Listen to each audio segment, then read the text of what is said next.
Uzreiz gan teikšu, ka šādus jautājumus tādā tiešā veidā nav iespējams atbildēt, respektīvi kārtas nekad neiedos mūža garantiju vai kaut kādu tur gadu garantiju, bet tas, ko mēs varam paskatīties, ir kāds ir potenciāls tam, ka šīs attiecības veidosies ciešā veidā, un te ir kārtis Kausu pašu un zobenu karalis, kas saka, ka potenciāls attiecībām veidoties ir patiešām labs. Ko darīt, lai šīs attiecības būtu pēc iespējas harmoniskākas un ciešākas?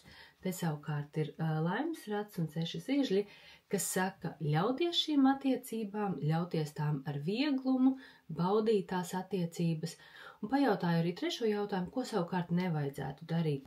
Zobenu bruņinieks un 7 pentakli, sakot, ka nevajag šobrīd jau fokusēt uz to, kādi visi man soļi jāveic, lai šīs attiecības būtu ar tādu garantiju un ar tādu pamatīgumu, ka nu tagad būs ilgi un laimīgi.